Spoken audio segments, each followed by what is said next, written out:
Blog Talk Radio. Thank you so much for tuning in to The Awakening with Katina Love and segment on Inspiration Sunday. Today is October 30th, 2016. I am your host, your self-love, purpose, and abundance coach. The Awakening with Katina Love show is a go-to resource for self-help, healing, and spiritual growth. It is a catalyst for empowerment and self-reliance. This is our last show on Blog Talk Radio. We are migrating over to iTunes, and we also have a YouTube channel. You can find my channel by typing in Katina Love or The Awakening with Katina Love. If you or someone you know would like to be a guest on the show, to share your journey to higher consciousness and promote your life purpose and business in the healing arts, I would love to speak with you. Your monetary gifts are welcome. This is the way that we continue to share our message with the masses. If you would like to give a monetary gift, you can send it by PayPal to Katina, Katina, at Katina, Katina, love.com. I'm sorry, KatinaLove.com. Katina at KatinaLove.com. I can be reached if you're interested in being a guest on the show at Katina, Katina, love, Love, at mail, mail.com. Or you can reach out to me on Facebook. Today's show is A Mom's Guide to Making Life Work. Our special guest is Charmaine Johnson Fuller. Her website is www.fuller, Fuller, potentials, potentials.com. Charmaine is a self-care coach for moms. She helps to empower moms by showing them how to create a life they love using self-care. Using the 5 foundations of self-care, Charmaine shows moms how to create self-care moments daily and not just wait for that perfect day. Join her community of dream catchers, caregivers, and supporters on Facebook. And your Facebook link, Charmaine, what is it? It's facebook.com, then / Charmaine Johnson Fuller.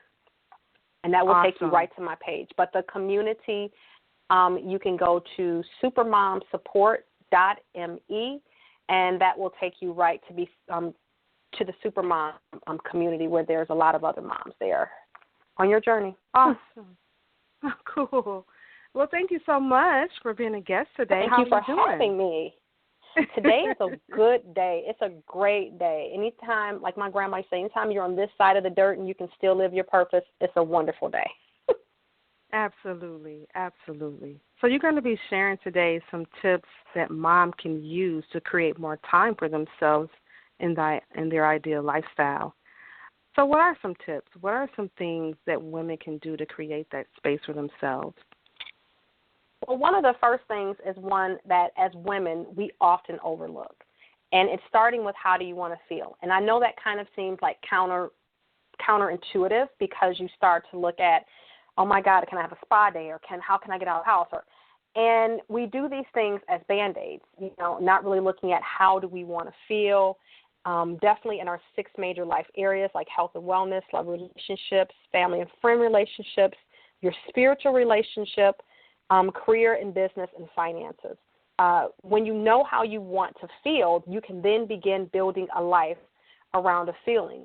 So often we're going after stuff, and we're going after external stuff, that when we get it, I think it's called a pyrrhic victory, where you work really hard towards this goal, and you give your all, and then you get it, and you go, this is it? And so it's an empty victory. Mm-hmm. It's a victory that is, now you just have more stuff. And I'm sure a lot of us, I know at one time I had a lot of stuff in my closet that was, I got to have these shoes, or I got to have this purse, and you get it, and there's no feeling attached to it. I always tell moms to get clear on how they want to feel at the end of each day first. And that's really your first act of self-care. If you don't know what you want and how you want to feel, the rest is pointless. Well, that makes a lot of sense. It makes a lot of sense.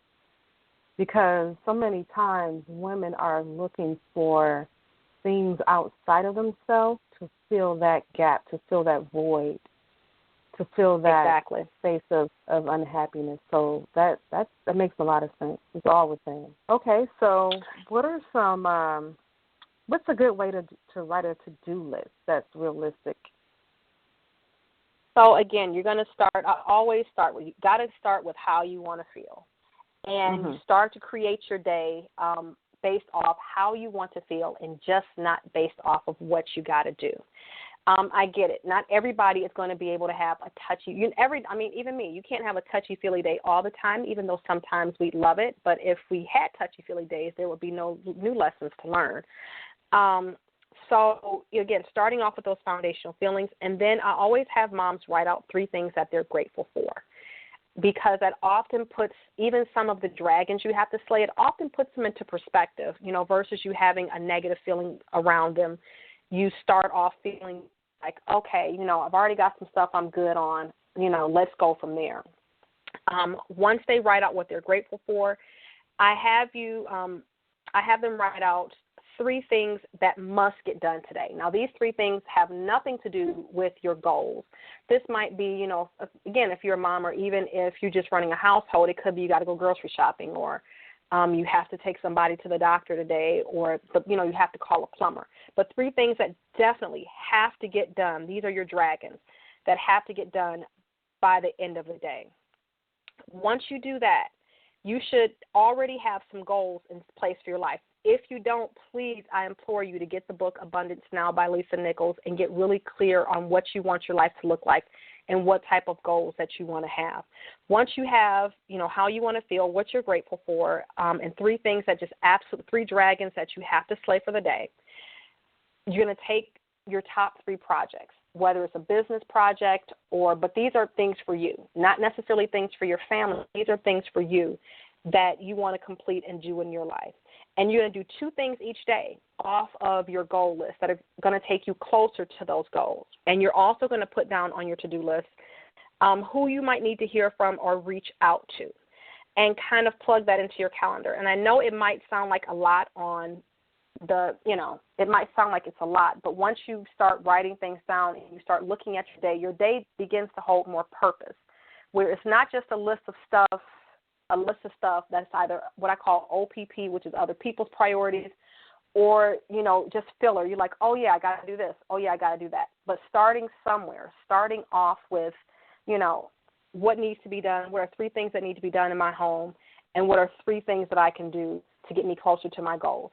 The biggest problem, and I don't like to say problem, but the biggest issue that I see is that we tend to overestimate what we can do in a day and underestimate what we can get done in a week. So we tend to have these to-do lists that have like 20 and 30 things on them. And it's like, oh, my gosh, you only have 24 hours in the day. Even God can't get this much stuff, in a day, And then we set ourselves up for failure. And at the end of the day, we still have like 20 things left because we were only able to do 10. And then we get depressed and we get sad and we say, oh, my God, I can never get anything done. And, it turns into this self-deprecating behavior. And so I always tell moms, I say, your to-do list for the day, honestly, should not have more than 10, maybe 15 if you're pushing it, but definitely should not have more than 10 items on it. Because if you're a mom, you have to factor in kids. Somebody might puke today, or you might have to pick somebody up from school, or there are different things that you have to do. And then on days where maybe you have to go to the grocery store, or maybe you have to do something extra with the child, or it's a family day. Like, there's some days where I only have 2 to 3 things on my to-do list. And that's a far cry from what my to-do list used to look like, because, we're taught to more, and not to pull back and go, okay, at the end of the day, I want to feel accomplished, I want to feel connected, and I want to feel free. And will having 20 things on my to-do list give me those foundational feelings at the end of the day? No. So it makes you, that's why I say feelings are so important. It makes you truly restructure and think about what is going on your list. Makes so much sense. That's great. That's great.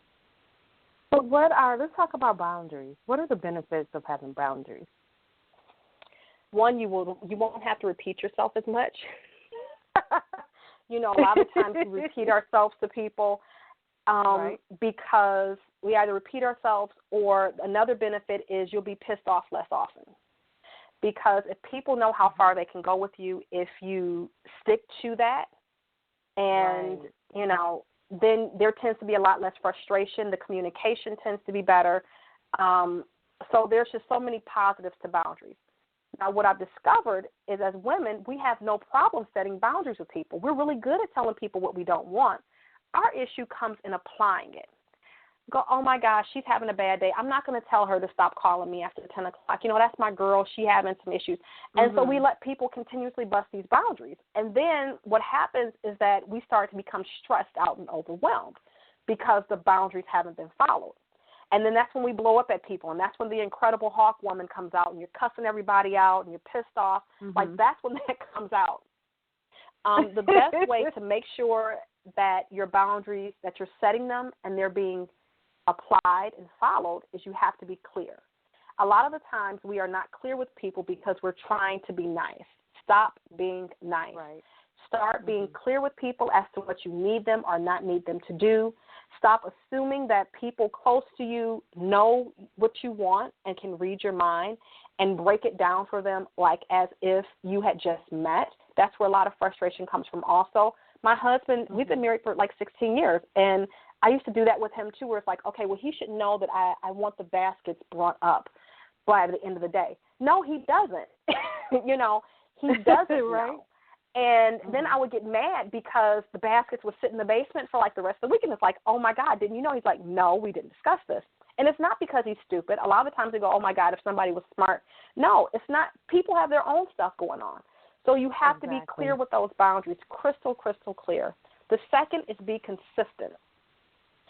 You have to be consistent in applying the boundary.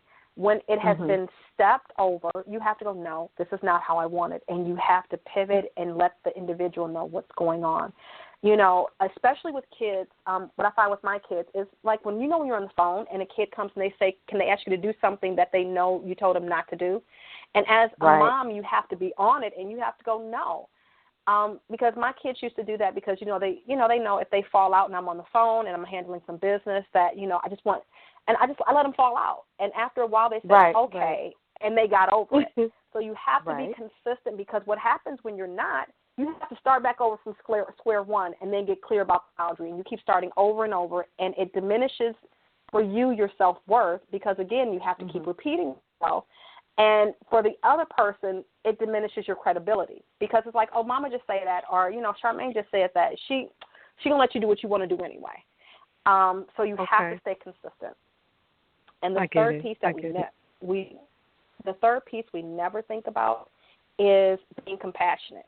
This is not going to be a perfect trial. You're going to make some errors. The other individual is going to make some errors, especially if you're dealing with kids. It might take them a while to get a concept down. And so you have to be compassionate enough to ride it through with that person and make sure that they get it. Because most of the people that we deal with, 98% of the people, I'm an optimist, 98% of the people that we deal with, they want to make sure that, I don't want to say they keep us happy, but that they're doing things that are pleasing to keep the relationship going. So your family or your friends are not, most of them are not purposefully trying to sabotage you or your life or stress you out. It's just that if you haven't been clear and consistent for the past 10 years, you can't expect for them to get it in a weekend. This is going to take some time, and so you have to be compassionate with yourself and with the other person to know that this is, this is not a one-trick pony. This is something that's going to have to be a practice. I get it. Makes a lot of sense. And what are your ideas on time management? Time management is a lie. Time management does not exist. You cannot manage something that you have no control over, and that's my thought.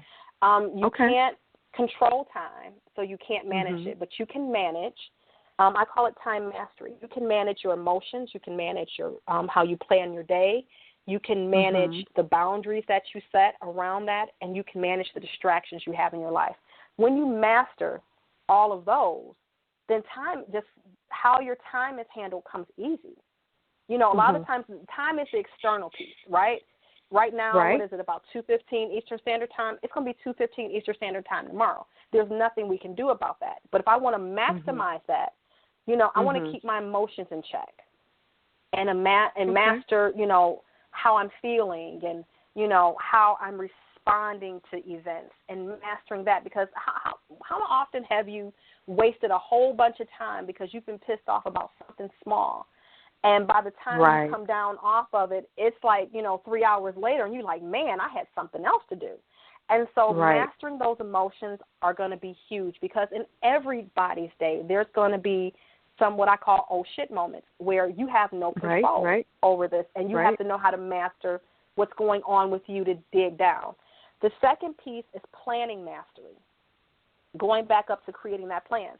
When you have a plan for your day that is clear and that makes sense and has some sort of connection for you, you're going to make darn sure that if you have 5 things on your list that you're more focused on getting that done. And so you tend to make a better use of your time and energy than if you didn't have a plan for your day and you're just kind of going, oh, okay, somebody calls me, they want me to do this. Oh, yeah, I got to do that. Oh, yeah. When you're kind of fluttering around, you tend to be more exhausted at the end of the day, based on, whether if you have a plan. Third is boundary mastery. When you either have boundaries that you're not applying or you don't have boundaries at all, it allows you to get sucked into OPP, other people's priorities. And when you get sucked into OPP, you are now living what I call a secondhand life, because now you're not living your life to enhance. Now you're not living to enhance your life. You're living so you can enhance everybody else's life. So you have to be able to. Thank you. You have to be able to master boundary setting and application. And mastery does not mean perfection. Let's get that straight. Mastery does not mean perfection. It just means you have a base plan in place so that when life happens, you at least know where to jump back on the train at. That's what mastery is about. And having that boundary mastery, so when people go, okay, like for right now, my family is leaving me alone because I'm on this call. And it's not because I had to yell at people or threaten people. It's just a boundary. I have, Mommy has some business things to handle today, and they're leaving me alone. But that took practice to have that boundary to be able to be followed. And the last piece is distraction mastery. Facebook, random phone calls, Twitter, Periscope, Real Housewives of Atlanta. All those are distractions. Distractions, watching the news, distractions, especially when you have a plan and a purpose for your life. You can't necessarily say, I'm going to sit here for 3 hours and watch, a marathon of something when you have other plans in place. And so you find when you master those 4 areas, that time is just your time, and having enough time at the end of the day and feeling great at the end of the day, that's a perk of mastering those 4. So you never have to really worry about time. And I'm not saying that, you just completely ignore it. But what happens is that it just comes, it's not a stress point anymore.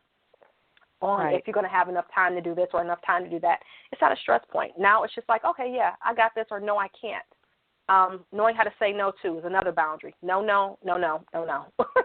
Right, and feel okay with it, and not have any guilt behind it. Exactly. Women always, for some reason, I don't know what it is with us, but when it comes to saying no, it seems like that is. I did an exercise from Ayanna Van Zandt, and it was go an entire weekend and just say no to everything. And I'm like, oh my God, what does she mean? Say no? Like what? Oh my. Like, I started hyperventilating because how do you do that? As women, how do you do that? Right, we're people pleasers. Yeah. And I did it, and it felt so good. I'm like, This feels so freeing to actually say no and mean it and stick to it. And now my no's hold more weight because, again, as women, we'll say no, and then somebody can turn around and ask us with a pouty face and some sad eyes, and we'll go, all right, I'll just do it this one time, and then we'll stress ourselves out trying to get this thing accomplished. But, yeah, try saying no for a weekend. Take a weekend and just say no to everything. Just everything. Just say no. There you go. Okay, so how can moms get to the place where they can do that? They can, put themselves first with everything. And what are the benefits of women putting themselves first? Well, I will tell you this. Once you get those once you get those first four foundations in place, those foundational feelings, the first foundation, creating a plan, that second foundation, enforcing and setting boundaries, the third, and mastering your time is the fourth, then that self-time is going to be an easier play. What gets a lot of women tripped up is they try to start with this piece first, and you haven't set the boundaries or applied them. So while you're trying to meditate or work out, your kids are coming in, so you don't get to work out. You're not going to bed at a timely hour because your day was chaotic and based off of just whatever came your way. So now you don't have any time really left at the end of the day because you're exhausted to even work out or meditate. You haven't. What is the other word I want to use?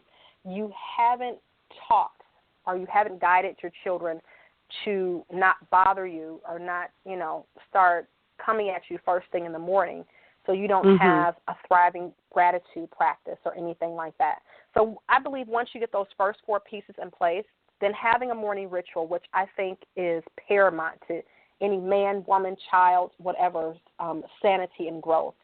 And a morning ritual is basically, for me, it's where even before I get out of bed, I lay in bed and I start naming off things that I'm grateful for that did not cost me money. And it's interesting with what you can come up with. You think, what stuff can I be grateful for that didn't cost me money? Like, oh my gosh, I have my vision. And I have, I'm able to get out of bed on my own, or for me with my sinuses going on, I can breathe out of both nostrils. Like for someone, that is a point of gratitude for me. And so you have your gratitude piece, and I get out of bed and I do some movement. I don't necessarily work out all the time, but I'm definitely doing some stretches. I'm getting my blood pumping. I'm moving my body in ways because I sit a lot. You move, get some movement in. And then that third piece is either a meditation or a prayer practice, or you can do both at the same time. And that's a morning ritual before you start wiping noses, fixing plates, handling kid fights, whatever, is you carve out 15 minutes. Like this can take you 15 minutes for yourself, first thing. When you put yourself first, you're now saying, I'm worthy. I am worth the hard work. I am worth the time. I am worth it. I'm worthy. I'm worthy. And that's what you're saying to yourself. You're also saying to those around you that you're worthy and that it shows, especially your children. If you have daughters, even boys, but mainly daughters, it shows them as they become older, if they choose to have children, that they perform better when they've taken care of self first. Moms seem to have this misconception that once I take care of everybody else, then I can take care of myself. If you are drowning and, and there are others, your children drowning around you, you can't save them from drowning if you're dead. So that's kind of, put that oxygen mask on first, get your own life jacket on, and then you can go out and save the world. The second piece to self-care is off days. I do them about once or twice a month, and it's where I turn off my cell phones. I sit in bed, and I'm sitting here with, I normally sit with my kids, and we're watching either movies or we're doing some sort of art and craft, but it's something that's off the norm that then you would normally do. It could be that, or an off day could be where you leave your house and maybe you go walk down by the water, but it's a day where you're not connected in the 2016 sense, where maybe you're not on social media all the time, or maybe you're not even watching TV, but you're connecting back to self and you're connecting with those around you. So off days are really important. And to all women, find a hobby. I know all of us had one before we had kids. Remember what used to be your heart song when you were 16, 13 years old, and what made you smile every time you do it. You can still find, for me it was playing the piano. That's like one of the things that I'm going to get back into this winter is playing the piano again. But the other one was like, art, drawing and painting, like doing those different things were like I get lost in it. And so finding out what you get lost in and then committing to doing it at least once a month. Put yourself on your calendar. If you don't put you on the calendar, if you don't put your stuff on the calendar, then how can you expect for anybody else to put you on their calendar? We get what we tolerate from ourselves and from our family and from our friends. If you want something different from them and from yourself, you have to set up some different parameters. You have to get clear on how you want to feel. You have to create a plan. You have to set and apply boundaries. You have to put all those pieces together so you can master your time. And once you do that, again, you'll be able to do a lot of these different pieces effortlessly without it feeling like you're taking away from those you love to, just take care of yourself, when it's the exact opposite. You are giving to them by giving to you. So what are some of the services that you offer if someone wants to work with you? Right now, I have the Supermom's Guide to Self-Care group on Facebook, and that is a space where moms get together. I do some daily prompts to get you to start thinking about and thinking in a different way about self-care. As you can probably hear from this, is that I don't see self-care as a spa day. Self-care in its general definition is the care of your mind, body, soul. Not just a spa day, but it's a 360 experience. It's not just this one thing. And so I get moms to think outside the box a bit when it comes to their self-care and to begin to see the areas in their life where they may need to tweak. I just started a tester group for a course that I'll be bringing out this February, which is a Supermom's self-care course, and it'll be a 5-week course. But for right now, the group is where I hang out at, and I do weekly live calls like 3 times a week in the group where, people get to ask questions. I talk on a certain topic, and I help them out. I will also be speaking and that'll be on my website, at the Family Center in February of 2017. It'll be a 5-month series, because I'll do a series each month on each one of these principles. But for right now, the group is where it's at. It's where it's happening and popping. It's a growing community. It's a supportive community. It's non-judgmental. So the moms that are there absolutely love it. Awesome. That's great. Do you do any coaching, like one-on-one coaching? I am setting that up. That will be ready by the beginning of the year. And if you hang out in the group, I will more than most likely next month be looking for testers. So a tester normally means with me that either you get to try a full program for free or at a very, very low cost, so I can work out some of the kinks. So I will be offering that at the beginning of the year. It will be called a Supermom Life Support Call. And I'm kind of vacillating over where either it's going to be a 45-minute call or kind of like, a series of calls, because I don't think this is something that I can help you with in one call. So we're going to try to test some things out to see what moms have to say first before I just offer it. And it's like, this is not what I need. I need more than this, or I need less than this. So hang out in the group, and you will definitely be able to find that out. Okay, awesome. And what's the best way to reach you? I know you mentioned your Facebook groups. Can they reach out to you by typing your name in on Facebook or going to your website? You want to mention your website again? The easiest way to reach me is either going to my website at Fuller, FULLERPOTENTIALS.com, and clicking on the contact button and filling out that form. Or you can email me at Charmaine@FullerPotentials.com. I wouldn't suggest Facebook inbox, because if we're not friends, it's going to go to other, and it might take me 6 months to figure out that you emailed me. Or even if you're in any of my groups, I'm always going to respond. I'm in my group every day. So those are the group, email, or my contact form on my website are the 3 best ways to get in touch with me. Awesome. Charmaine, thank you so much for being a guest today. Audience, Katina, thank you so much for having me. You're welcome. It's a pleasure. Thank you so much for tuning in.